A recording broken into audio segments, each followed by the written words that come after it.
Reply to the Madras address. Friends, fellow countrymen, and co religionists of Madras. It is most gratifying to me to find that my insignificant service to the cause of our religion has been acceptable to you, not because it is as a personal appreciation of me and my work in a foreign and distant land, but as a sure sign that though whirlwind after whirlwind of foreign invasion has passed over the devoted head of India, though centuries of neglect on our part and contempt on the part of our conquerors have visibly dimmed the glories of ancient Aryavarta, though many a stately column on which it rested, many a beautiful arch, and many a marvelous corner have been washed away by the inundations that deluged the land for centuries, the center is all sound, the keystone is unimpaired. The spiritual foundation upon which the marvelous monument of glory to God and charity to all beings has been reared stands unshaken, strong as ever. Your generous appreciation of him whose message to India and to the whole world I, the most unworthy of his servants, had the privilege to bear, shows your innate spiritual instinct which saw in him and his message the first murmurs of that tidal wave of spirituality which is destined at no distant future to break upon India in all its irresistible powers, carrying away in its omnipotent flood all that is weak and defective, and raising the Hindu race to the platform it is denied to occupy in the providence of God, crowned with more glory than it ever had even in the past, the reward of centuries of silent suffering, and fulfilling its mission amongst the races of the world, the evolution of spiritual humanity. The people of northern India are specially grateful to you of the south, as the great source to which most of the impulses that are working in India today can be traced. The great Bhashyakaras, epoch making Acharyas, Shankara, Ramanuja, and Madhva were born in southern India. Great Shankara, to whom every Advaitavadin in the world owes allegiance. Great Ramanuja, whose heavenly touch converted the downtrodden Paryas into Alvars. Great Madhva, whose leadership was recognized even by the followers of the only northern prophet whose power has been felt all over the length and breadth of India, Sri Krishna Chaitanya. Even at the present day, it is the south that carries the palm in the glories of Varanasi.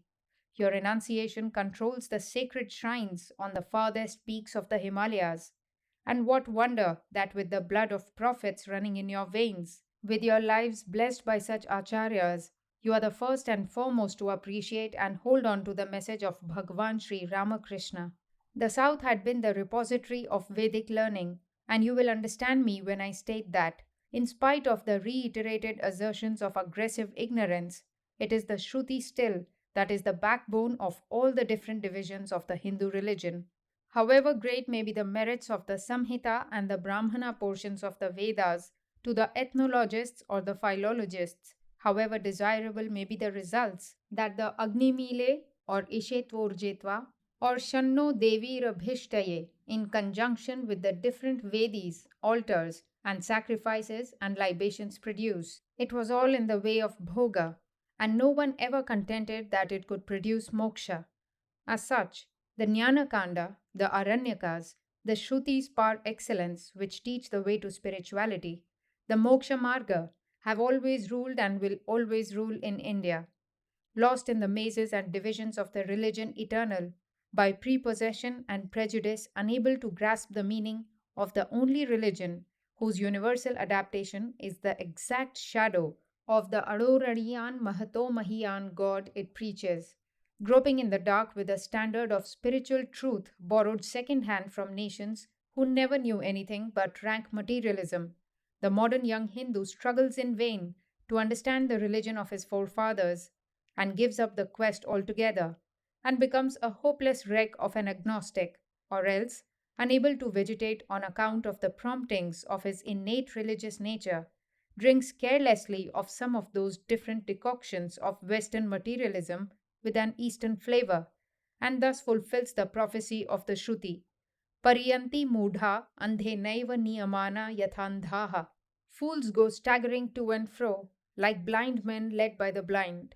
They alone escape whose spiritual nature has been touched and vivified by the life giving touch of the Sadguru. Well has it been said by Bhagwan Bhashyakara, Durlabham trayam evaitad devanugraha hetukam manushyatvam mumukshutvam mahapurusha samshrayah. These three are difficult to obtain in this world, are depend on the mercy of the gods, the human birth, the desire for salvation, and the company of the great souled ones, either in the sharp analysis of the Vaisheshikas, resulting in the wonderful theories about the Paramanus, Dviyanus, and Trasarenus, atoms, entities composed of two atoms, entities composed of three atoms, or the still more wonderful analysis displayed in the discussion of the Jati, Dravya, Guna, Samavaya, genus, substance, quality, inhesion, or inseparability, and to the various categories of the Nyayikas, rising to the solemn march of the thought of the Sankhyas, the fathers of the theories of evolution, ending with the ripe fruit, the result of all these researches, the Sutras of Vyasa, the one background to all these different analyses and syntheses of the human mind is still the Shrutis. Even in the philosophical writings of the Buddhists or Jains, the help of Shrutis is never rejected, and at least in some of the Buddhistic schools and in the majority of the Jain writings, the authority of the Shrutis is fully admitted, excepting what they call the Himsaka Shrutis, which they hold to be interpolations of the Brahmins. In recent times, such a view has been held by the late great Swami Dayananda Saraswati.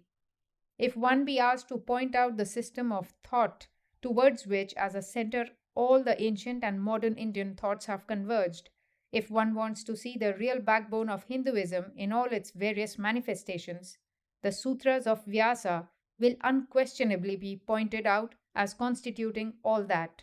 Either one hears the Advaita Keshari roaring in peals of thunder, the Asti, Bhati, and Priya, exists, Sat, shines, Chit, is beloved, Ananda, the three indicatives of Brahman, amidst the heart stopping solemnities of the Himalayan forests, mixing with the solemn cadence of the river of heaven, or listens to the cooing of the Pia, Pitam, in the beautiful bowers of the grove of Vrinda, whether one mingles with the sedate meditations of the monasteries of Varanasi or the ecstatic dances of the followers of the prophet of Nadia, whether one sits at the feet of the teacher of the Vishishtadvaita system with its Vadakalai, Tenkalai, the two divisions of the Ramanuja sect, and all the other subdivisions, or listens with reverence to the acharyas of the Madhva school, whether one hears the martial Wa Guru Ki Fateh, victory to the Guru, of the secular Sikhs, or the sermons on the Grantha Sahib of the Udasis and Nirmalas, whether he salutes the sannyasin disciples of Kabir with Sat Sahib and listens with joy to the Sakhis, bhajans, whether he pores upon the wonderful lore of that reformer of Rajputana, Dadu, or the works of his royal disciple, Sundara Dasa, down to the great Nischala Dasa, the celebrated author of Vichara, which book has more influence in India than any that has been written in any language within the last 3 centuries. If even one asks the Bhangi Mehtar of northern India to sit down and give an account of the teachings of his Lal Guru, one will find that all these various teachers and schools have as their basis that system whose authority is the Shruti, Gita, its divine commentary, the Shariraka Sutras, its organized system, and all the different sects in India, from the Paramahamsa Parivrajakacharyas to the poor despised Mehtar disciples of Lal Guru, are different manifestations.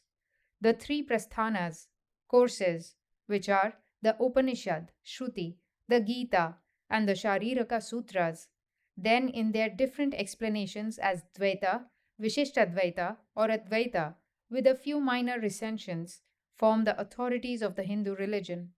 The Puranas, the modern representations of the ancient Narasamsi, anecdote portion of the Vedas, supply the mythology, and the Tantras, the modern representations of the Brahmanas, ritual and explanatory portion of the Vedas, supply the ritual. Thus, the three prasthanas as authorities are common to all the sects, but as to the Puranas and Tantras, each sect has its own. The Tantras, as we have said, represent the Vedic rituals in a modified form, and before anyone jumps into the most absurd conclusions about them, I will advise him to read the Tantras in conjunction with the Brahmanas, especially the Advaryu portion, and most of the mantras used in the tantras will be found taken verbatim from their brahmanas. As to their influence, apart from the Shrauta and Smarta rituals, all the forms of the rituals in vogue from the Himalayas to the Comorin have been taken from the Tantras, and they direct the worship of the Shakta or Shaiva or Vaishnava and all the others alike. Of course, I do not pretend that all the Hindus are thoroughly acquainted with these sources of their religion. Many, especially in Lower Bengal, have not heard of the names of these sects and these great systems, but consciously or unconsciously, it is the plan laid down in the three prasthanas that they are all working out. Wherever, on the other hand, the Hindi language is spoken, even the lowest classes have more knowledge of the Vedantic religion than many of the highest in Lower Bengal. And why so? Transported from the soil of Mithila to Navadvipa, nurtured and developed by the fostering genius of Shiromani, Gadadhara, Jagadisha, and a host of other great names, an analysis of the laws of reasoning, in some points superior to every other system in the whole world, expressed in a wonderful and precise mosaic of language, stands the Nyaya of Bengal, respected and studied throughout the length and breadth of Hindustan. But alas, the Vedic study was sadly neglected, and until within the last few years, scarcely anyone could be found in Bengal to teach the Mahabhashya of Patanjali. Once only a mighty genius rose above the never ending Avachinnas and Avachedakas in Nyaya, determined and determining attribute, Bhagavan Sri Krishna Chaitanya. For once the religious lethargy of Bengal was shaken, and for a time it entered into a communion with the religious life of other parts of India. It is curious to note that though Sri Chaitanya obtained his sannyasa from a Bharati, and as such was a Bharati himself, it was through Madhavendra Puri that his religious genius was first awakened. The Puris seem to have a peculiar mission in rousing the spirituality of Bengal. Bhagavan Sri Ramakrishna got his sannyasa ashrama from Totapuri. The commentary that Sri Chaitanya wrote on the Vyasa Sutras has either been lost or not found yet. His disciples joined themselves to the Madhvas of the south, and gradually the mantles of such giants as Rupa and Sanatana and Jiva Goswami fell on the shoulders of Babajis, and the great movement of Sri Chaitanya was decaying fast, till of late years there is a sign of revival. Hope that it will regain its lost splendor. The influence of Sri Chaitanya is all over India. Wherever the Bhakti Marga is known, there he is appreciated, studied, and worshipped. I have every reason to believe that the whole of the Vallabhacharya recension is only a branch of the sect founded by Sri Chaitanya. But most of his so called disciples in Bengal do not know how his power is still working all over India. And how can they? The disciples have become Gadyans, heads of monasteries, while he was preaching barefooted from door to door in India, begging our chandalas, all down to the lowest, to love God. The curious and unorthodox custom of hereditary gurus that prevails in Bengal, and for the most part in Bengal alone, is another cause of its being cut off from the religious life of the rest of India. The greatest cause of all is that the life of Bengal never received an influx from that of the great brotherhood of sannyasins who are the representatives and repositories of the highest Indian spiritual culture even at the present day. Tyaga, renunciation, is never liked by the higher classes of Bengal. Their tendency is for bhoga, enjoyment. How can they get a deep insight into spiritual things? Tyage naike amritatva manashuhu. By renunciation alone, immortality was reached. How can it be otherwise? On the other hand, throughout the Hindi speaking world, a succession of brilliant Tyagi teachers of far reaching influence has brought the doctrines of the Vedanta to every door. Especially the impetus given to Tyaga during the reign of Ranjit Singh of the Punjab has made the highest teachings of the Vedantic philosophy available for the very lowest of the low. With true pride, the Punjabi peasant girl says that even her spinning wheel repeats, Soham, Soham. And I have seen Mehtar Tyagis in the forest of Rishikesh, wearing the garb of the sannyasin, studying the Vedanta. And many a proud high class man would be glad to sit at their feet and learn. And why not? Antyadapi Param Dharmam. Supreme knowledge can be learnt even from the man of low birth. Thus, it is that the Northwest and the Punjab have a religious education which is far ahead of that of Bengal, Bombay, or Madras. The ever traveling Tyagis of the various orders, the Shanamis, or Vairagis, or Panthis, bring religion to everybody's door, and the cost is only a bit of bread. And how noble and disinterested most of them are. There is one sannyasin belonging to the Kachupanthis or independents who do not identify themselves with any sect, who has been instrumental in the establishing of hundreds of schools and charitable asylums all over Rajputana. He has opened hospitals in forests and thrown iron bridges over the gorges in the Himalayas, and this man never touches a coin with his hands, has no earthly possession except a blanket, which has given him the nickname of the Blanket Swami, and begs his bread from door to door. I have never known him taking a whole dinner from one house, lest it should be a tax on the householder. And he is only one amongst many. Do you think that so long as these gods on earth live in India and protect the religion eternal, with the impenetrable rampart of such godly characters, the old religion will die? In this country, United States of America, the clergymen sometimes receive as high salaries as rupees 30,000, 40,000, 50,000, even 90,000 a year for preaching 2 hours on Sunday only, and that only 6 months in a year. Look at the millions upon millions they spend for the support of their religion, and young Bengal has been taught that these godlike, absolutely unselfish men like Kambli Swami are idle vagabonds. Mad bhakta nanch ye bhaktaste me bhakta tamam mataha. Those who are devoted to my worshippers are regarded as the best of devotees. Take even an extreme case, that of an extremely ignorant Vairagi. Even he, when he goes into a village, tries his best to impart to the villagers whatever he knows, from Tulsi Dasa or Chaitanya Charitamrita or the Alvars in southern India. Is that not doing some good? And all this for only a bit of bread and a rag of cloth. Before unmercifully criticizing them, think how much you do, my brother, for your poor fellow countrymen, at whose expense you have got your education, and by grinding whose face you maintain your position and pay your teachers for teaching you that the Babajis are only vagabonds. A few of your fellow countrymen in Bengal have criticized what they call a new development of Hinduism, and well they may, for Hinduism is only just now penetrating into Bengal, where so long the whole idea of religion was a bundle of deshacharas, local customs, as to eating and drinking and marriage. This short paper has not space for the discussion of such a big subject as to whether the view of Hinduism, which the disciples of Ramakrishna have been preaching all over India, was according to the Sad Shastras or not. But I will give a few hints to our critics, which may help them in understanding our position better.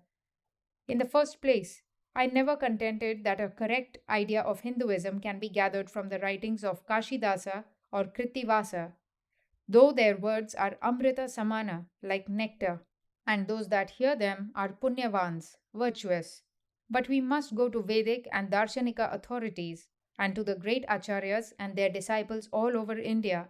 If, brethren, you begin with the Sutras of Gautama and read his theories about the Aptas inspired in the light of the commentaries of Vatsyayana, and go up to the Mimamsakas with Shabara and other commentators, and find out what they say about the Alaukika Pratyaksham, supersensuous realization, and who are Aptas, and whether every being can become an Apta or not, and that the proof of the Vedas is in their being the words of such Aptas. If you have time to look into the introduction of Mahidhara to the Yajurveda, you will find a still more lucid discussion as to the Vedas being laws of the inner life of man, and as such they are eternal. As to the eternity of creation, this doctrine is the cornerstone not only of the Hindu religion, but of the Buddhists and Jains also. Now, all the sects in India can be grouped roughly as following the Jnana Marga or the Bhakti Marga. If you will kindly look into the introduction to the Shariraka Bhashya of Sri Shankaracharya, you will find there the Nirapekshata, transcendence of Jnana is thoroughly discussed, and the conclusion is that realization of Brahman or the attainment of moksha do not depend upon ceremonial, creed, caste, color, or doctrine. It will come to any being who has the four sadhanas. which are the most perfect moral culture. As to the Bhaktas, even Bengali critics know very well that some of their authorities even declared that caste or nationality or sex, or as to that, even the human birth was never necessary to moksha. Bhakti is the one and only thing necessary. Both jnana and bhakti are everywhere preached to be unconditioned, and as such, there is not one authority who lays down the conditions of caste or creed or nationality in attaining moksha. See the discussion on the Sutra of Vyasa, Antara Chapi tu Tadvishtehe, by Shankara, Ramanuja, and Madhva. Go through all the Upanishads, and even in the Samhitas, nowhere you will find the limited ideas of moksha which every other religion has. As to toleration, it is everywhere. Even in the Samhita of the Advaryu Veda, in the third or fourth verse of the 40th chapter, if my memory does not fail, it begins with Buddhi Bhedam Janayed Ajnanam Karma Sanginam. This is running through everywhere.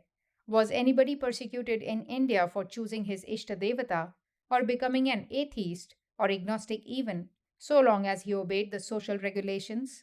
Society may punish anybody by its disapprobation for breaking any of its regulations, but no man, the lowest patita, fallen, is ever shut out from moksha. You must not mix up the two together. As to that, in Malabar, a Chandala is not allowed to pass through the same street as a high caste man. But let him become a Mohammedan or Christian, he will be immediately allowed to go anywhere. And this rule has prevailed in the dominion of a Hindu sovereign for centuries. It may be queer, but it shows the idea of toleration for other religions even in the most untoward circumstances. The one idea the Hindu religions differ in from every other in the world, the one idea to express which the sages almost exhaust the vocabulary of the Sanskrit language, is that man must realize God even in this life. And the Advaita texts very logically add, to know God is to become God. And here comes as a necessary consequence the broadest and most glorious idea of inspiration, not only as asserted and declared by the rishis of the Vedas, not only by Vidura and Dharmavyadha and a number of others, but even the other day Nischala Dasa, a Tyagi of the Dadu Panthi sect, boldly declared in his Vicharasagara, he who has known Brahman has become Brahman. His words are Vedas, and they will dispel the darkness of ignorance, either expressed in Sanskrit or any popular dialect. Thus, to realize God, the Brahman, as the Advaitins say, or to become Brahman, as the Advaitins say, is the aim and end of the whole teaching of the Vedas, and every other teaching therein contained represents a stage in the course of our progress thereto. And the great glory of Bhagavan Bhashyakara Shankaracharya is that it was his genius that gave the most wonderful expression to the ideas of Vyasa. As absolute, Brahman alone is true. As relative truth, all the different sects standing upon different manifestations of the same Brahman, either in India or elsewhere, are true. Only some are higher than others. Suppose a man starts straight towards the sun. At every step of his journey, he will see newer and newer visions of the sun. The size, the view, and light will every moment be new until he reaches the real sun. He saw the sun at first like a big ball, and then it began to increase in size. The sun was never small like the ball he saw, nor was it ever like all the succession of suns he saw in his journey. Still, is it not true that our traveler always saw the sun, and nothing but the sun? Similarly, all these various sects are true, some nearer, some farther off from the real sun, which is our Ekameva Dvitiyam, one without a second. And as the Vedas are the only scriptures which teach this real absolute God, of which all other ideas of God are but minimized and limited visions, as the Sarvaloka Hitaishini, the well wisher to all the world, Shruti takes the devotee gently by the hand and leads him from one stage to another, through all the stages that are necessary for him to travel to reach the Absolute. And as all other religions represent one or other of these stages in an unprogressive and crystallized form, all the other religions of the world are included in the nameless, limitless, eternal Vedic religion. Work hundreds of lives out. Search every corner of your mind for ages, and still you will not find one noble religious idea that is not already embedded in that infinite mine of spirituality. As to the so called Hindu idolatry, first go and learn the forms they are going through, and where it is that the worshippers are really worshipping, whether in the temple, in the image, or in the temple of their own bodies. First know for certain what they are doing, which more than 90% of the revilers are thoroughly ignorant of, and then it will explain itself in the light of the Vedantic philosophy. Still, these karmas are not compulsory. On the other hand, open your Manu and see where it orders every old man to embrace the fourth ashrama, and whether he embraces it or not, he must give up all karma. It is reiterated everywhere that all these karmas, jnane parisamapyate, finally end in jnana. As to the matter of that, a Hindu peasant has more religious education than many a gentleman in other countries. A friend criticized the use of European terms of philosophy and religion in my address. I would have been very glad to use Sanskrit terms. It would have been much more easy, as being the only perfect vehicle of religious thought. But the friend forgot that I was addressing an audience of Western people, and although a certain Indian missionary declared that the Hindus had forgotten the meaning of their Sanskrit books, and that it was the missionaries who unearthed the meaning, I could not find one in that large concourse of missionaries who could understand a line in Sanskrit, and yet some of them read learned papers criticizing the Vedas and all the sacred sources of the Hindu religion. It is not true that I am against any religion. It is equally untrue that I am hostile to the Christian missionaries in India, but I protest against certain of their methods of raising money in America. What is meant by those pictures in the school books for children where the Hindu mother is painted as throwing her children to the crocodiles in the Ganga? The mother is black, but the baby is painted white to arouse more sympathy and get more money. What is meant by those pictures which paint a man burning his wife at a stake with his own hands, so that she may become a ghost and torment the husband's enemy? What is meant by the pictures of huge cars crushing over human beings? The other day, a book was published for children in this country, where one of these gentlemen tells a narrative of his visit to Calcutta. He says he saw a car running over fanatics in the streets of Calcutta. I have heard one of these gentlemen preach in Memphis that in every village of India there is a pond full of the bones of little babies. What have the Hindus done to these disciples of Christ that every Christian child is taught to call the Hindus vile and wretches and the most horrible devils on earth? Part of the Sunday school education for children here consists in teaching them to hate everybody who is not a Christian, and the Hindus specially, so that from their very childhood they may subscribe their pennies to the missions. If not for truth's sake, for the sake of the morality of their own children, the Christian missionaries ought not to allow such things going on. Is it any wonder that such children grow up to be ruthless and cruel men and women? The greater a preacher can paint the tortures of eternal hell, the fire that is burning there, the brimstone, the higher is his position among the orthodox. A servant girl in the employ of a friend of mine had to be sent to a lunatic asylum as a result of her attending what they call here the revivalist preaching. The dose of hellfire and brimstone was too much for her. Look again at the books published in Madras against the Hindu religion. If a Hindu writes one such line against the Christian religion, the missionaries will cry fire and vengeance.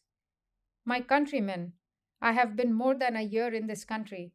I have seen almost every corner of the society, and after comparing notes, let me tell you that neither are we devils, as the missionaries tell the world we are, nor are they angels, as they claim to be.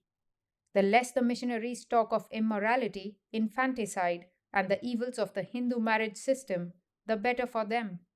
There may be actual pictures of some countries before which all the imaginary missionary pictures of the Hindu society will fade away into light. But my mission in life is not to be a paid reviler. I will be the last man to claim perfection for the Hindu society. No man is more conscious of the defects that are therein, or the evils that have grown up under centuries of misfortunes. If foreign friends, you come with genuine sympathy to help and not to destroy, Godspeed to you. But if by abuses incessantly hurled against the head of a prostrate race in season and out of season, you mean only the triumphant assertion of the moral superiority of your own nation, let me tell you plainly, if such a comparison be instituted with any amount of justice, the Hindu will be found head and shoulders above all other nations in the world as a moral race. In India, religion was never shackled. No man was ever challenged in the selection of his Ishta Devata, or his sect, or his preceptor, and religion grew, as it grew nowhere else.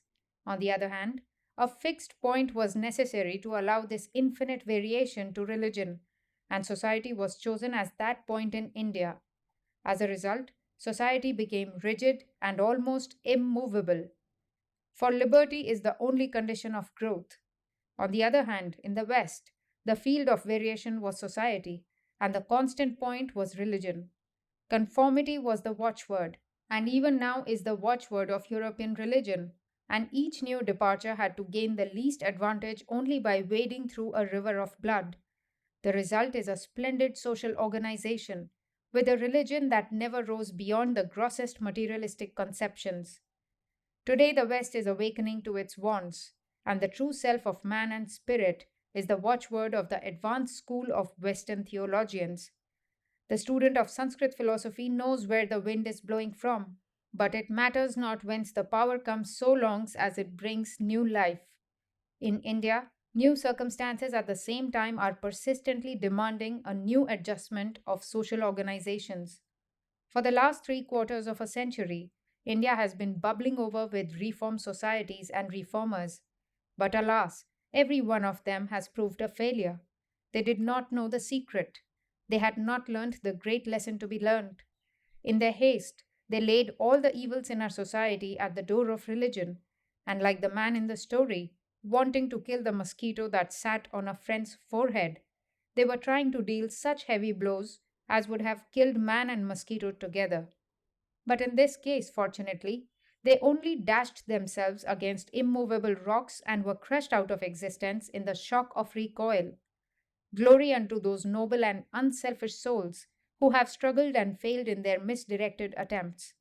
Those galvanic shocks of reformatory zeal were necessary to rouse the sleeping Leviathan, but they were entirely destructive and not constructive, and as such they were mortal, and therefore died.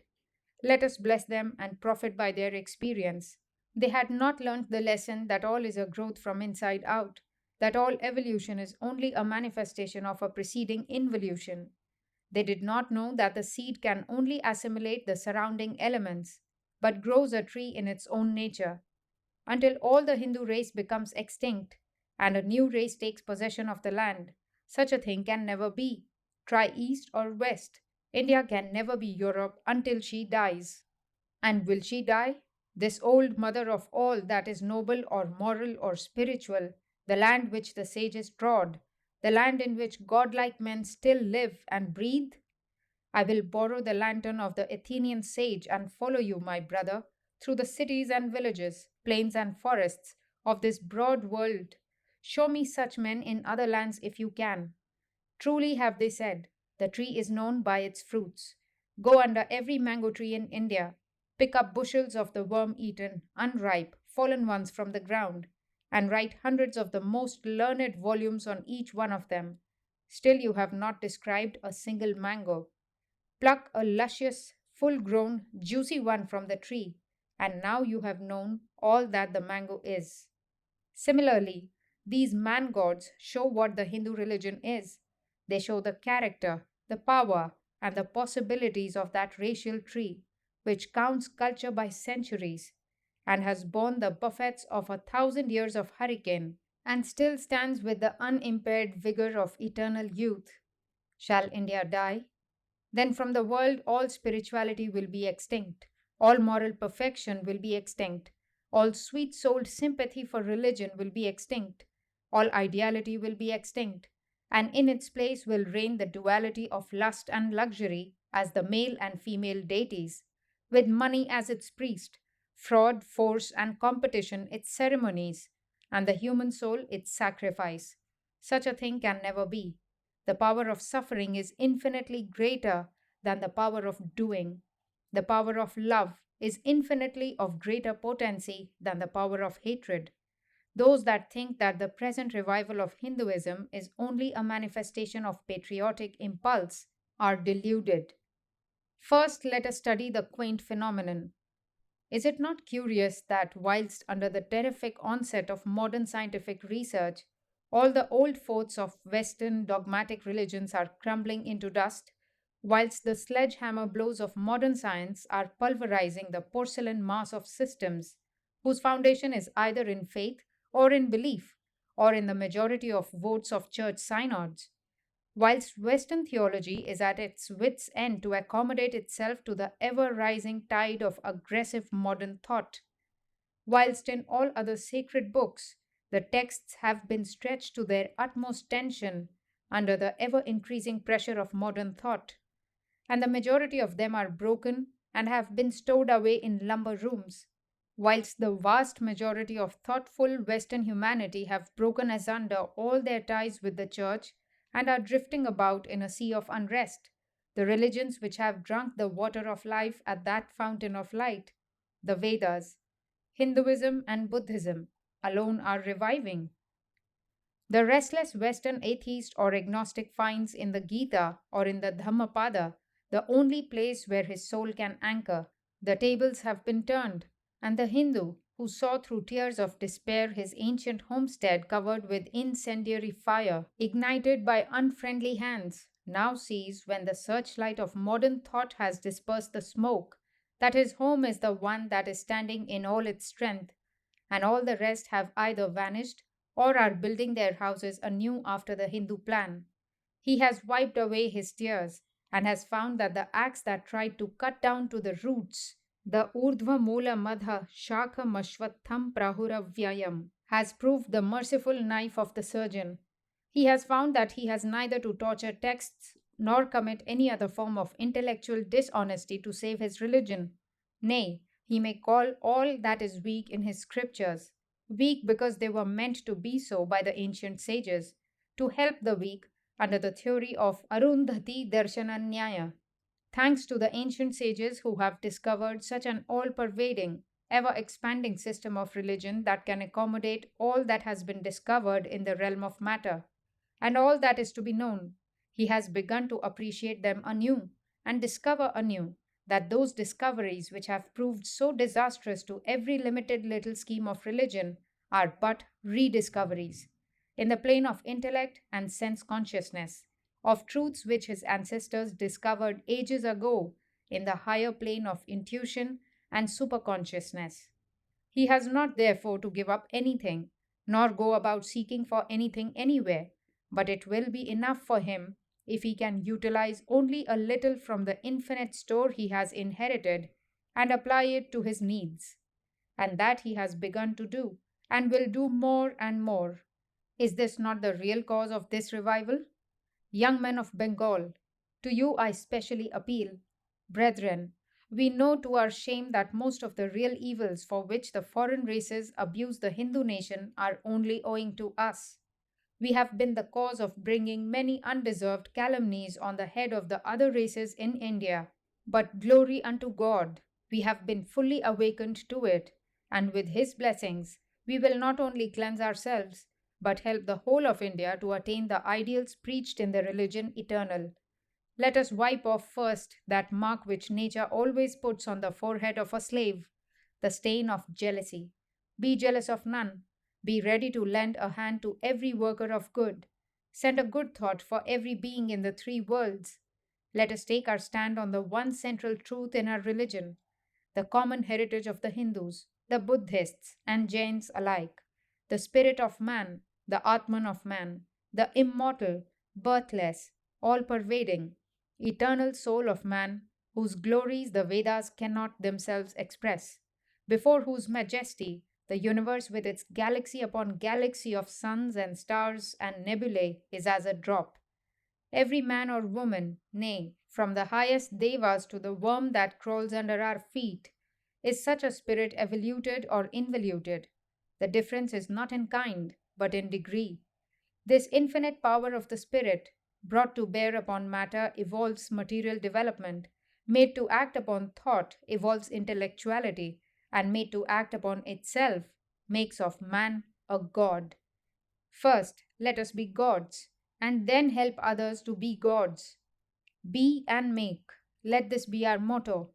Say not man is a sinner. Tell him that he is a god. Even if there were a devil, it would be our duty to remember God always and not the devil.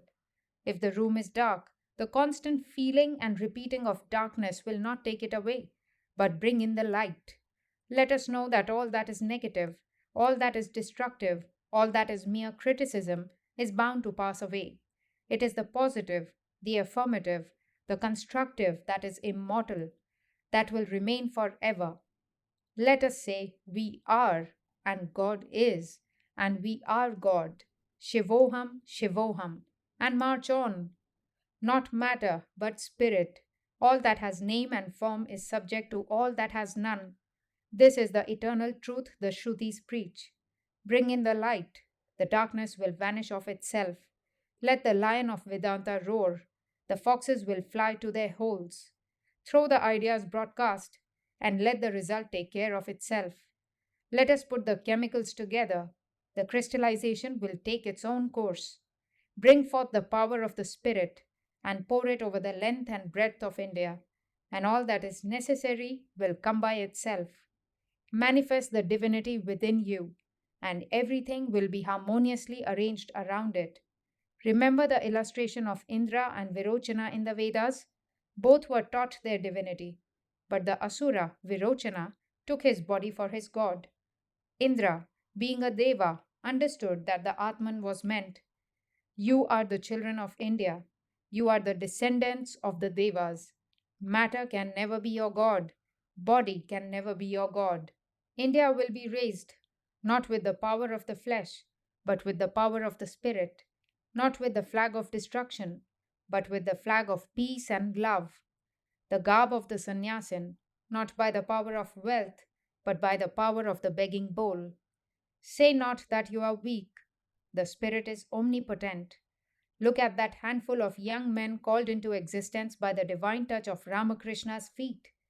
They have preached the message from Assam to Sindh, from the Himalayas to Cape Comorin.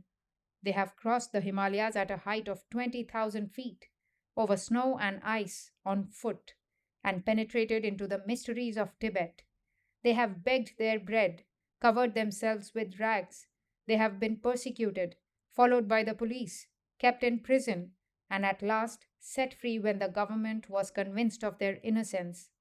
They are now 20. Make them 2,000 tomorrow.